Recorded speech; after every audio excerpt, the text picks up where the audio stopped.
You're about to play an unfinished level from The Last of Us Part 2.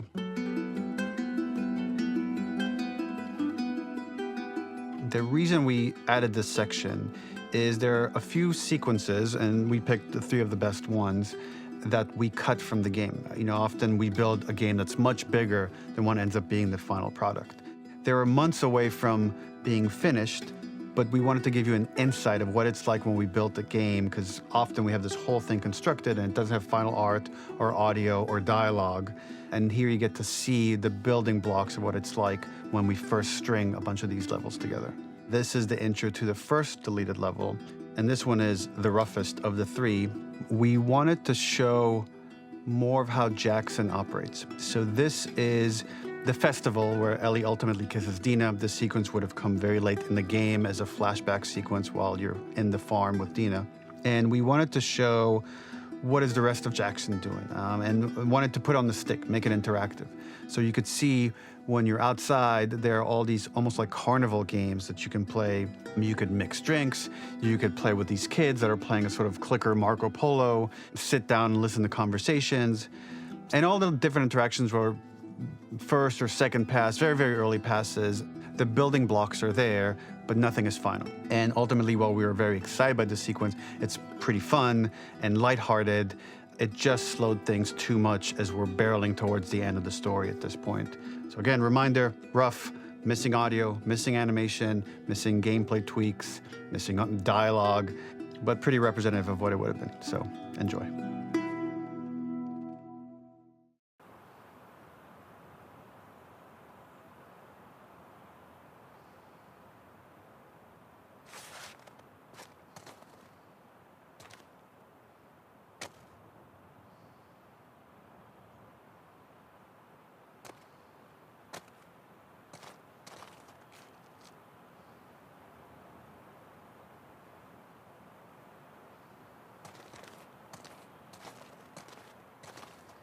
Originally, this level was going to transition us to farm. We would go all the way through to the dance where Ellie and Dina share their first kiss. Then we would play through farm, and when Ellie plays the guitar at night, she would remember the Seth incident. So, the opening for this was a little tricky. We needed it to match at least a little what you might expect emotionally coming from prior beats, because we were already purposefully disorienting you in time and space. Remember, you just came from this huge fight. To jump straight into it would have been a little too jarring. After some back and forth, we rooted it in Ellie's nerves, calling back to her hands shaking in the theater. But this time, for a much more innocuous reason we'll find out later. She's nervous because she has a crush on Dina, who is the only reason why she's here at the dance. Originally, this level was going to transition us to farm. We would go all the way through to the dance where Ellie and Dina share their first kiss. Then we would play through farm, and when Ellie plays the guitar at night, she would remember the Seth incident. So, the opening for this was a little tricky. We needed it to match at least a little what you might expect emotionally coming from prior beats, because we were already purposefully disorienting you in time and space. Remember, you just came from this huge fight. To jump straight into it would have been a little too jarring. After some back and forth, we rooted it in Ellie's nerves, calling back to her hands shaking in the theater. But this time, for a much more innocuous reason we'll find out later. She's nervous because she has a crush on Dina, who is the only reason why she's here at the dance.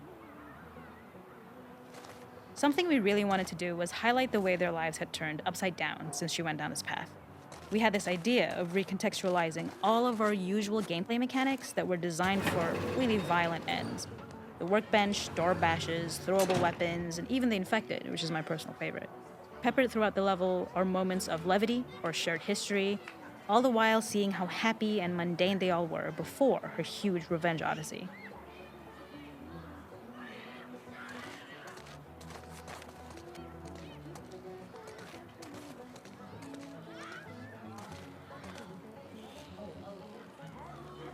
It is not a festival without one of these throwing games. This one, of course, uses our throwable system where you're often chucking explosive things or stunning things, but for a more wholesome purpose, although some people take this game really seriously. A fun aspect of this is if you did well, you could win a toy here. Ellie would place it in her pocket. If you had done this, you'd find the toy with JJ, the baby, later back at the farm. When we cut this, the toy made it through anyway because it was so cute. It is the same one you see on the tractor at the farm. Ollie the elephant.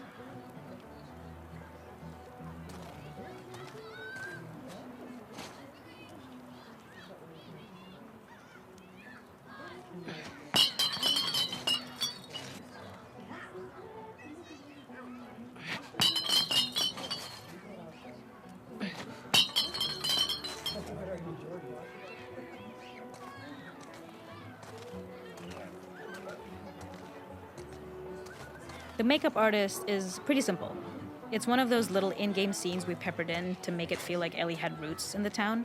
Hallie, our writer, mentioned that in her mind, an ex-girlfriend of Ellie's tattooed her arm to cover up her scar. So we figured this might be the only time you get to see that. We wanted to hint at it and allude to it and make it feel like there had been so much more that had been happening and so much more that Ellie threw away.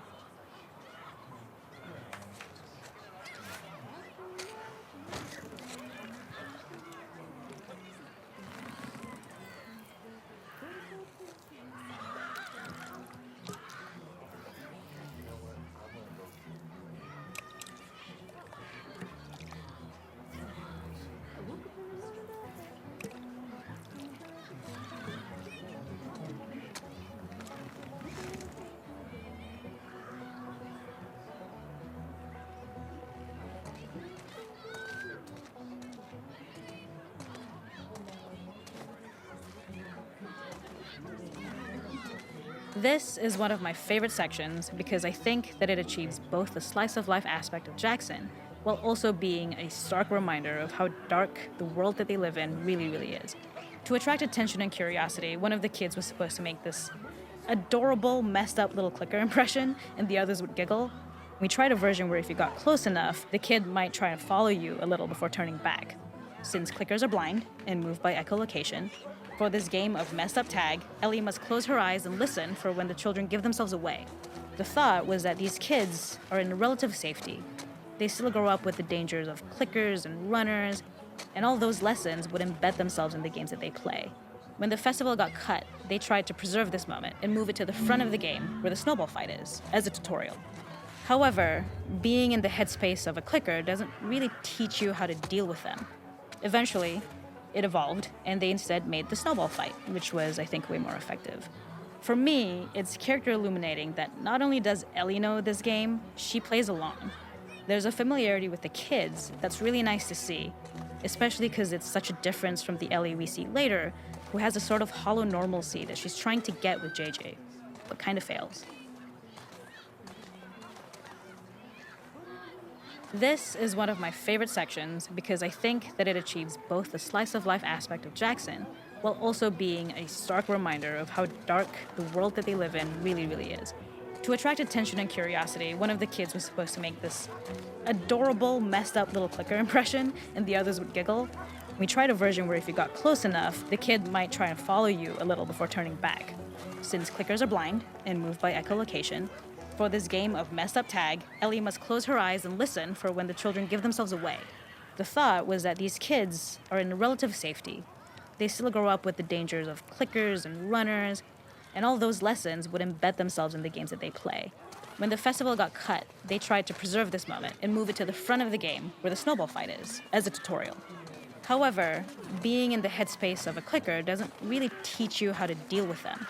Eventually, it evolved, and they instead made the snowball fight, which was, I think, way more effective. For me, it's character illuminating that not only does Ellie know this game, she plays along. There's a familiarity with the kids that's really nice to see, especially because it's such a difference from the Ellie we see later, who has a sort of hollow normalcy that she's trying to get with JJ, but kind of fails.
There's a hidden spot at the back that was just a bit of fun. It was highlighting Jackson's normalcy with something we would find in a real world. In the back, you would find teenagers finding some alone time with each other in a dark corner of a party. It was rewarding the player for peeking into a hidden corner, but ultimately redirecting them back to the festival. We also had versions of them smoking weed here, despite Maria's consternation, probably having gotten it from Eugene.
In this second deleted level, which is an extended sequence of the sewers in Seattle, this comes on the heels of where Ellie goes into a building and she survives an attack by stalkers and gets thrown out of a window and gets swept away by the current. And then we cut this section that used to be there in the final game. Now you will get to play it. So this was a way to get a bit more interesting puzzles, interesting traversal, figure out how Ellie can navigate the sewers with the fighting current. Ultimately, with a lot of these levels and these sequences, the reason why we cut them were for pacing purposes. But here it is for you in this very kind of raw form that part of it will feel finished, parts of it will feel like assets are missing as far as audio, animation won't be final, but it's a glimpse into what a game looks like when it's months away from finishing. Enjoy.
This level, internally known as Find Nora, was quite long in duration as we had to make Ellie traverse a far distance to the opposite side of downtown Seattle.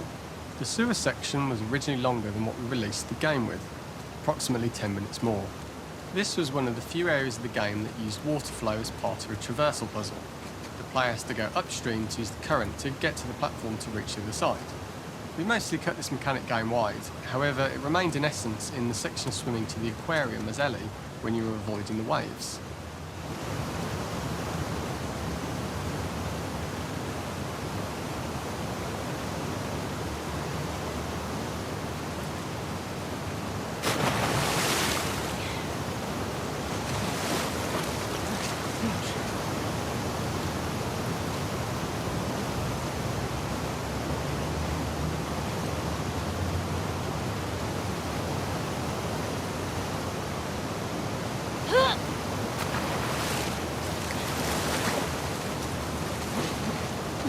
The ladder acts as an immediate goal for the player, but being able to climb out is not going to be so easy. To keep levels interesting and engaging, we alternate between positive and negative values the player experiences. Here, it's a positive to have found a ladder, but then a negative to discover it's not the solution. But then another positive to identify the next short-term goal of the doorway. By alternating between these opposing values, we give players what they expect, but not how they expect it. Okej. Musi być inne wyjście.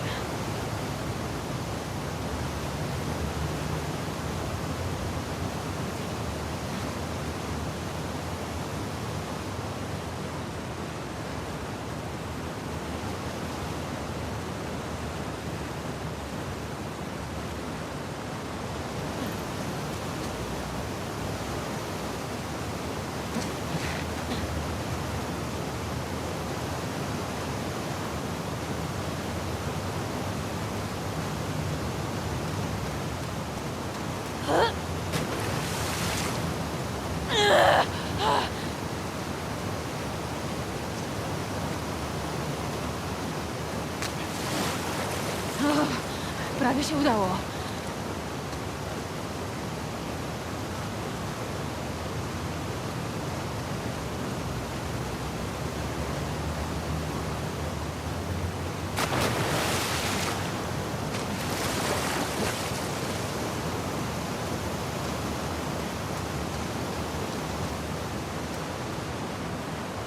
When players reach the doorway and enter into the room, they're faced with a dead end.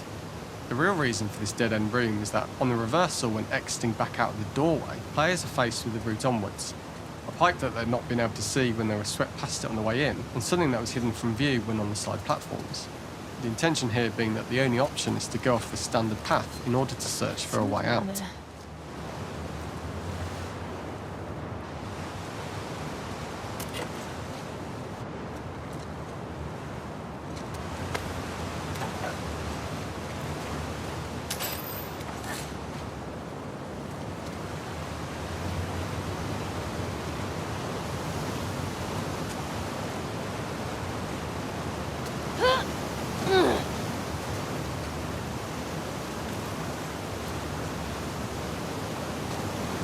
Zabierzcie mnie stąd. Throughout the rest of the level, we also use light to indicate to the player that they were heading in the right direction. At each turn, however, we block the direct route forward. Players would know that they just have to keep finding alternative paths, promoting those feelings of being desperate and trapped.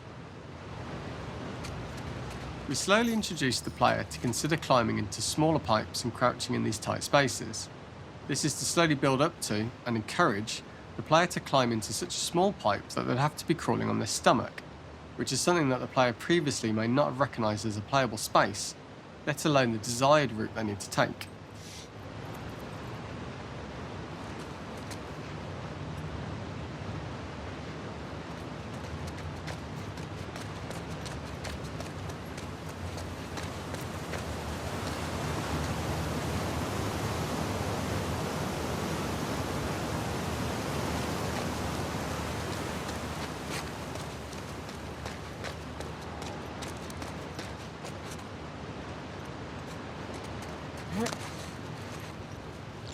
W górę.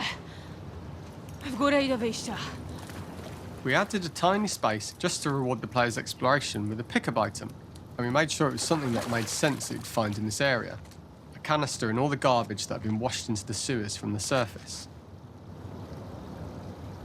We loved the idea of making Ellie prone through a tiny, dirty pipe in order to get out, as it was a great opportunity to use our prone mechanic.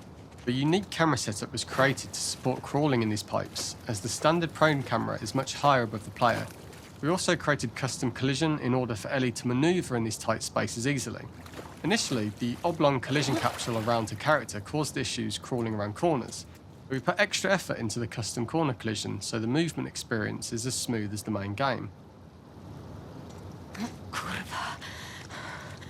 Okej. Ogarnij się, Ellie.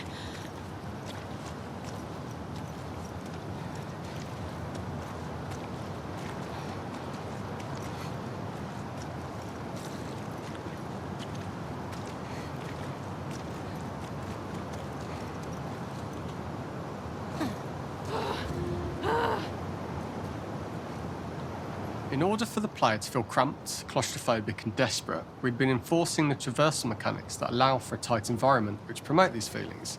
We introduced the use of the squeeze through so that we can keep the player feeling enclosed and tight, but without repeating the same geometry. Here we change from low ceilings with wider walls to high ceilings and tight walls to change up the spatial pacing and keep the level from repeating itself.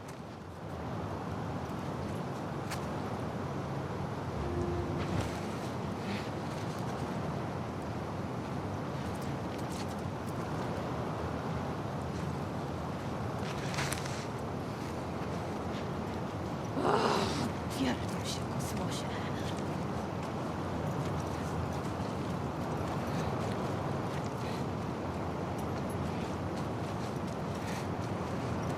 Chujowo byłoby tu umrzeć.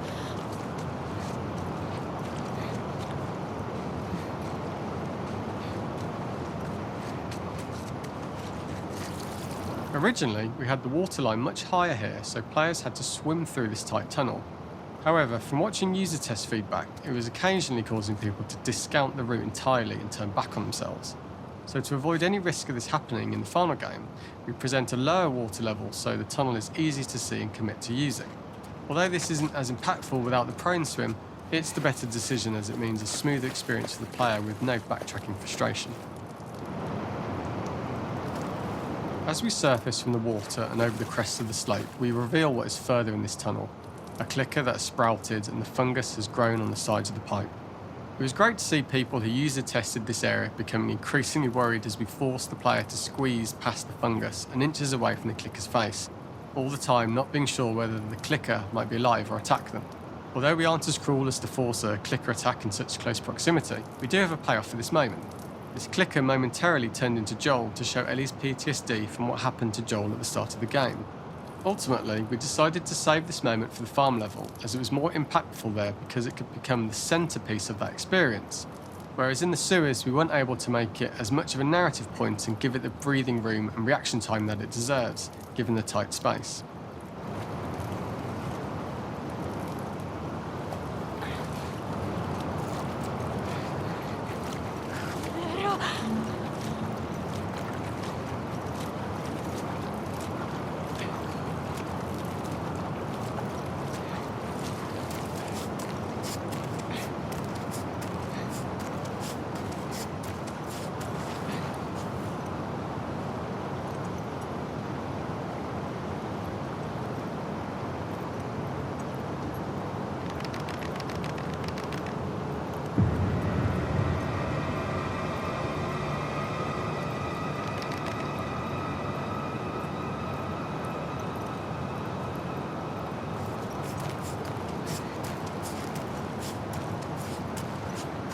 O, w dupę!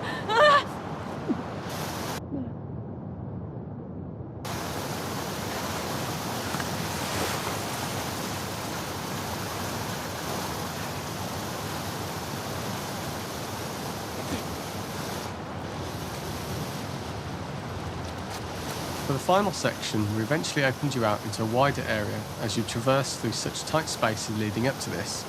So changing the environmental pacing makes it begin to feel like we're coming to the end of Ellie's ordeal. An earlier iteration used the current that we'd shown at the start for a slightly tougher traversal puzzle to conclude the sewers. The ladder was clearly visible from most of the area, but the player was faced with a fast-flowing torrent of water they couldn't cross. If the player attempted to jump into the water, they were not able to swim across the ladder due to the water's speed, but instead they had to traverse the pipe running along the top of the space in order to get across the water.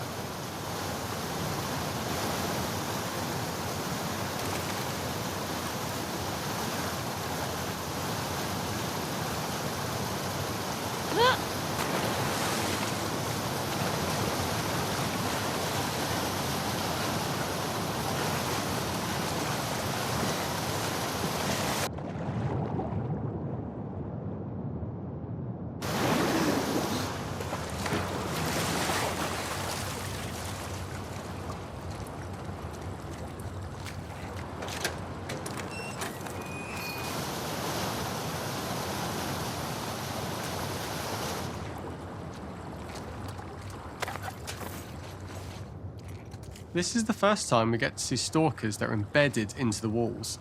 So this optional room is a nice little early extra that the player gets if they explore. We also use the pickups to lure players over to be close enough to trigger the stalker's attack. And this caused quite a few jump scares with user testers who played our game before its release.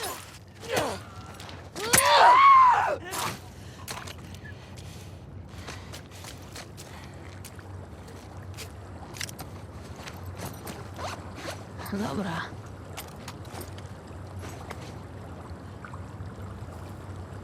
This is the first time we get to see stalkers that are embedded into the walls. So this optional room is a nice little early extra that the player gets if they explore. We also use the pickups to lure players over to be close enough to trigger the stalker's attack. This caused quite a few jump scares with user testers who played our game before its release.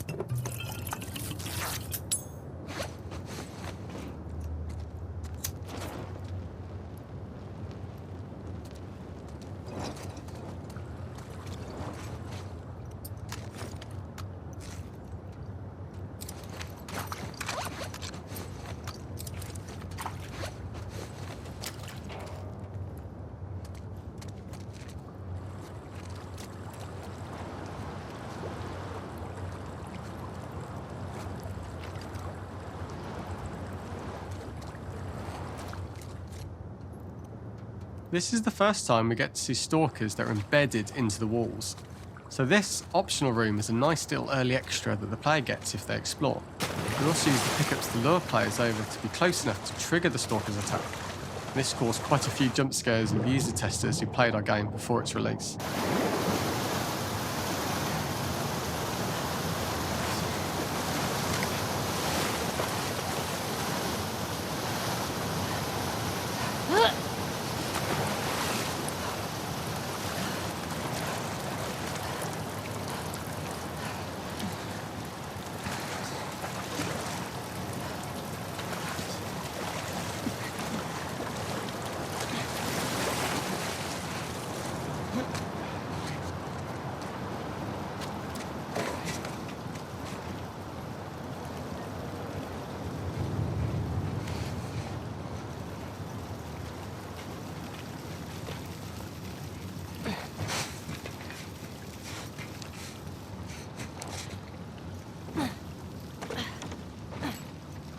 The last ladder climb is quite lengthy, and although we could have trimmed it down to a shorter climb, we liked how this last segment of the journey built anticipation for whether there was success at the top or not after all you've been through.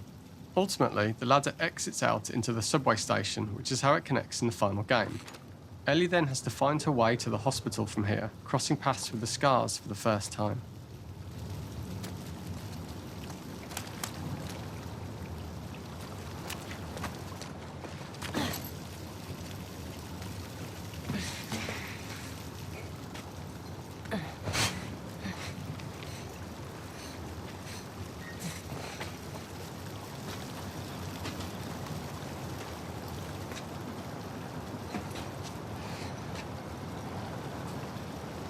Using this pipe was retained in the iteration we shipped with, as it's the last of the extreme methods Ellie has to undergo in order to escape the sewers, and what she will go through in her pursuit of revenge.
For this third and final deleted level, what we call the boar hunt sequence, this was a sequence pretty late in the game.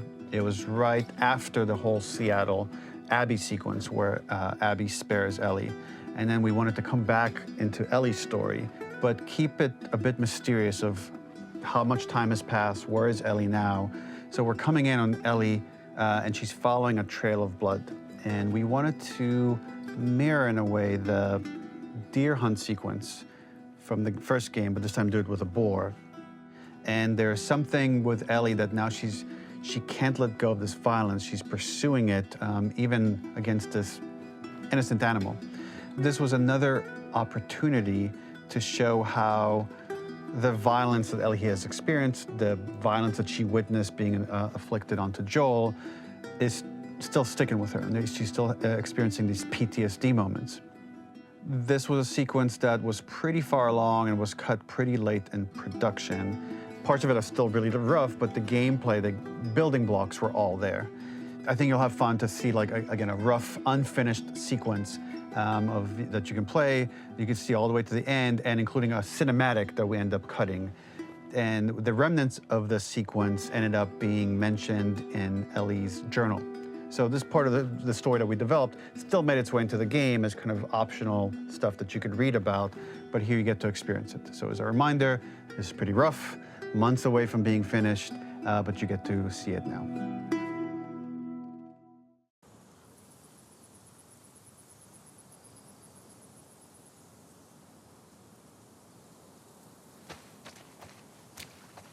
Gdzie jesteś? So the boar hunt was one of the hardest levels for me to work on. It was a huge challenge with the systems that we had, and we kept trying, but it never felt quite right. Originally, the level happened after the Jackson Festival, which also got cut, but before Farm. Once the festival got cut, it became the prologue to Farm. The intended experience is that we jump forward in time after the fight with Abby in the theater. We don't know where Dina is. We likely assume she's dead because she was just bleeding out. Ellie is alone. Her hair is short. So maybe this is the future or the present. And she's hunting. Hunting who? Abby still?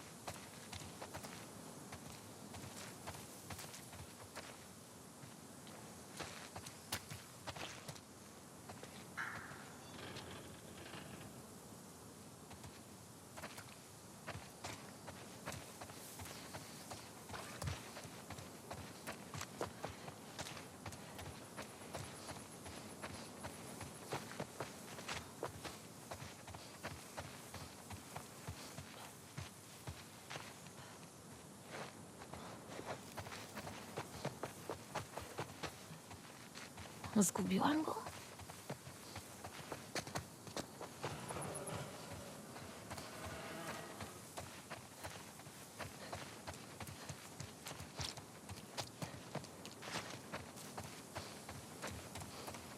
Tam jest.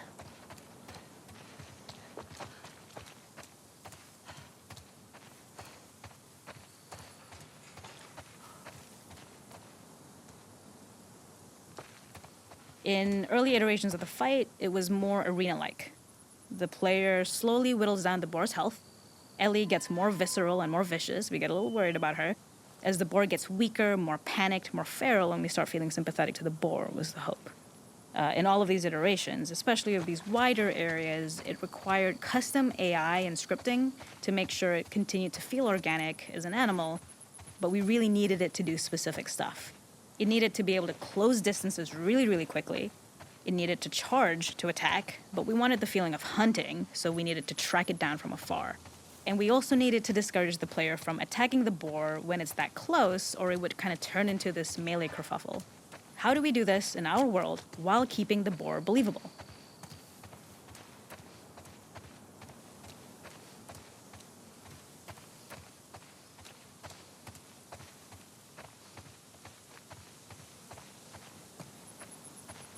We must have gone through 5 or 6 iterations of the boar fight and all, and every single time it changed pretty drastically. We split it into clear phases, where one was like all long range. We tried another where you're getting close and you get the jump on it quite literally. You're jumping off of a rock to attack it. And then finally, we tried a bunch where you almost sort of go around a bunch of trailers and try and wrestle it. We uncovered after some time that taking down a boar over several phases felt very laborious and a little dramatic. It was comically long, it felt too boss-like, a little too gamey. We decided to cut the first few phases, and we opted for a cold open after the boar had already been hurt off-screen. So that allowed us to focus on feeling like we're closing in on prey and to introduce the boar when it was at its most dangerous. Already hurt, already feral, much too close for comfort. And so the thinking was it would bring us more into Ellie's Jak mam się mindset. tam dostać? Is this really hunting for food, or is she hunting for some other reason?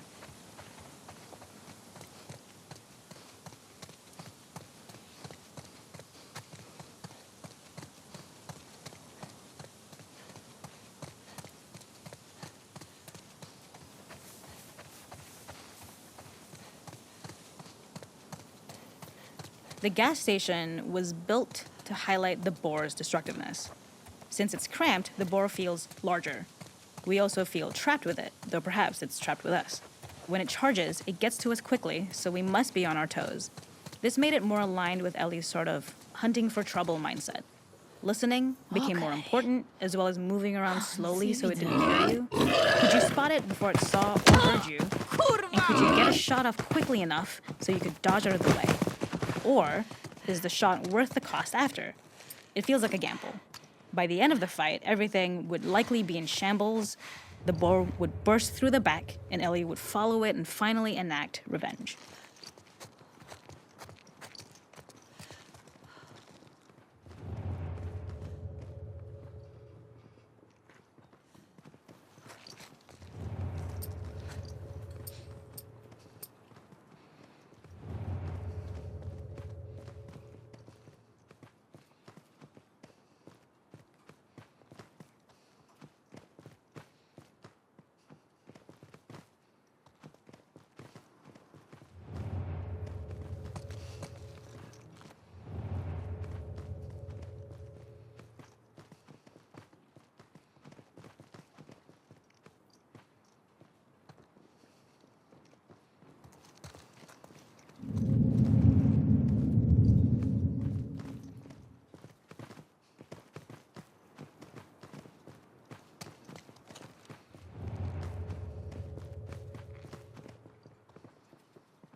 Macie.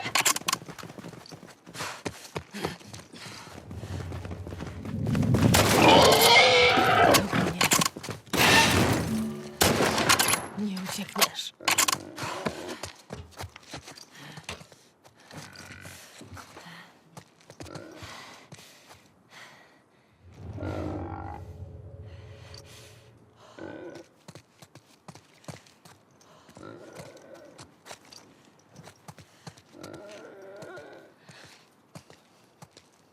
The boar kill was supposed to be anything but glorious. With the boar whimpering at the back of the gas station after Ellie's relentless hunt. After this, hearing the drone that we kind of come to associate with Ellie's trauma, we would hard cut to the stream where she's washing her hands and holding rabbits that she hunted, about to return to Dina. And there would be no mention of the boar.